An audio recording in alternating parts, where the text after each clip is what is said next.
Lust is destroying men of all ages, especially us who are in the younger generation. Did you know 86% of Zoomers slam some ham before bed? The thing is you don't have to become that statistic. You can take control of your urges starting today and break lustful thoughts that are destroying your brain, and learn how to undo the damage that's already done. Alright, so I am a Gen Z kid, as you probably are as well, okay? Now, being a younger generation, what we are exposed to is much different than what my parents and, my grandparents were exposed to in the past. So while our grandparents were off fighting the war and doing all this other stuff that were like much bigger issues, we're left as Gen Z kids to pretty much fight this war on ourselves, social media and the hub, the porn industry, and being able to try to find ways to fight our urges, to fight pretty much these lustful thoughts that we have that enter our minds and stuff, because we see it everywhere that we go. I think because we live in a world of like social media and we're so attached to our phones that it's very easy to actually be addicted to the hub, because it's so easily accessible. And whenever I was like 13 years old, it wasn't actually that easy to access this, and that's what made it a lustful thing, and it ended up making it almost like game in order to even see that kind of content. And the reason I say this is because I didn't have a phone or anything like that whenever I was younger, although my friends did. Okay, so I would go over to their house, I would spend the night and stuff, and it's actually kind of gross, it's honestly horrible, but I would literally steal their phones, and then I would just get on there, and then I would just look up stuff on the hub. I would just literally watch stuff, okay? I wouldn't even like touch myself or anything. I would literally just watch things, and it was honestly just terrible. It was gross, the fact that I did that, but it was also accessible, but it was barely accessible for me. And because it was barely accessible, I didn't have it in surplus. I wasn't able to just, hop on my phone at night with no problem. It's going to be worse for especially, the generation that's going to be below us, because, a lot of them nowadays are iPad kids, they're growing up on iPads and stuff at like 6 years old, 8 years old, 10 years old. They're going to be predisposed to these, sorry, the dog's going nuts, but they're going to be predisposed to this kind of content way earlier than you and I probably was. And it's honestly just terrible to think about, because kids shouldn't be really thinking about that stuff until maybe, they get a little bit older, maybe into 13, 14 or something like that. Maybe that's whenever their interest in girls and stuff will eventually start to come out and stuff. But as far as just, lusting for women, it's going to destroy a lot of early on relationships, and it's going to destroy, honestly, the younger generation if we don't take control of our own minds. And to add fuel to the fire with the way that, we grew up, just you and I, we had grown up on things like GTA. Great game, awesome game, very fun, and a lot of freedom to do anything and everything that you want, okay? Now, obviously, a lot of parents did not want their kids playing GTA. I was one of those kids, okay? It was actually difficult for me to even convince my parents that I could have it in the first place, okay? Now, GTA 5 was released and everything, and eventually I got my own Xbox, okay? I got my first Xbox One. Whenever I end up getting the Xbox One, I would literally, I'm not even joking, I pretty much only wanted GTA because I heard about the strip clubs, okay? Now, of course, yes, I wanted to play with my friends, I wanted to have fun in the game and stuff like that as well, but it was really just that lust, that drive to get on there and just hop into a strip club. I mean, honestly, it's embarrassing. It really is. But I have to be honest with you guys, it's because you can maybe relate to that. And it's just terrible because a lot of kids get predisposed to these games. They're seeing this kind of stuff and it's like, wow, this is crazy. I want to see more of this. Unfortunately, it just becomes a cycle where, they're just they're craving more and more and more. And what that created for me was an addiction that lasted over half of my life. And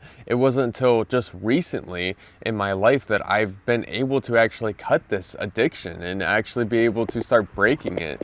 And you know, that's especially in this video what I want to help you with. If you're struggling with those lustful thoughts, you're struggling with that addiction because of this past that we have, then you can break it. I've broken it, and you know, maybe one day I won't. I will relapse or something, you know.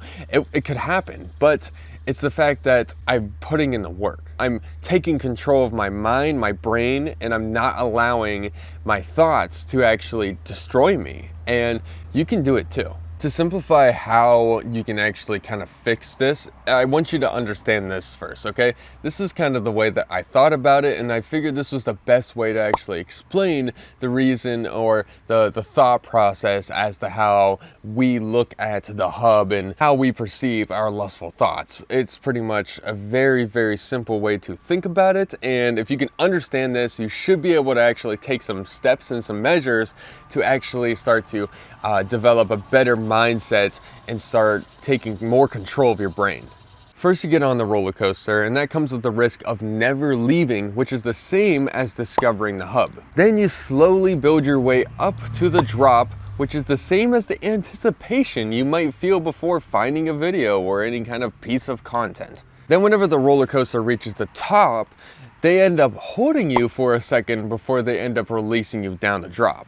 And that second before they drop you is the same as your brain deciding whether or not you're going to give in.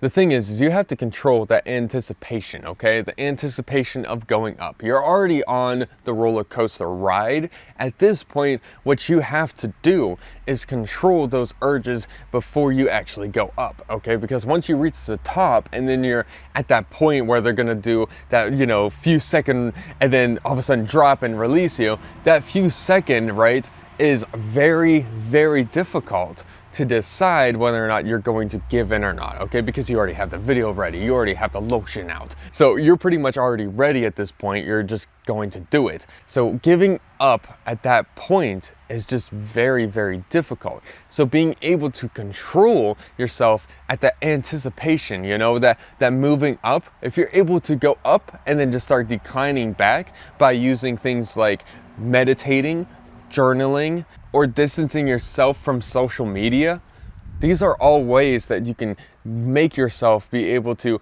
distance yourself from those thoughts. The thing is, you get tired of doing the same thing over and over and over again because you're getting the same results every time. You're getting, you know, the same kind of satisfaction.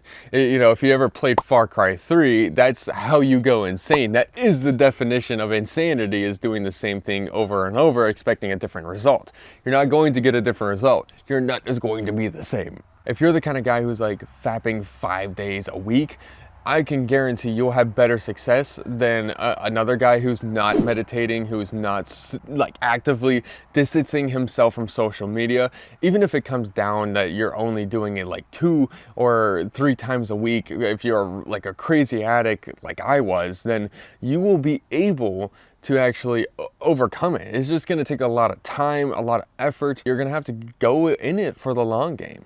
Whenever you go up and you're at that peak, you won't be able to turn back. You already have found a video. You already have the lotion out. There's no way you're going to turn back at this point. It's being able to control your urges and your thoughts, you know, on the way up, and being able to take them back by using things like journaling and distancing yourself from social media to do so. So I'm hoping the things that's worked for me, journaling and distancing myself from social media, and you know, the option of meditating, I hope that these kind of things that's helped me can help you as well. So I definitely encourage you to give them a try. Like I said, at least 2, but if you just really need to, just do 1 at least, okay? Just try 1 and just see how it works. Just implement it and just literally start cutting back, okay? Yes, you may relapse a lot, okay? I did it as well, okay? But you can do it. I can guarantee it. I know you can, okay? I believe in you. If nobody else does, well, you have somebody who does, okay? And you can believe in yourself and you can start this today. So if you guys did feel like you've learned something from this video, or if you have a suggestion that you want to leave, then definitely like and comment it down below. I really would appreciate that, and I'm sure somebody else might. So hopefully you can start one of the actions of meditating or journaling in order to actually take more control over your brain. And if you plan to do that, then honestly pair it up with this video. This video will be super helpful because this will reset your brain. Now, in this video, you have learned pretty much how lust works and stuff like that, the roller coaster that we go on and stuff, and how to kind of resist it, okay? Now, this is the measures that you can put in place to be able to blockade yourself from sexual content. So watch this video and find the fire within you and stay Diablo.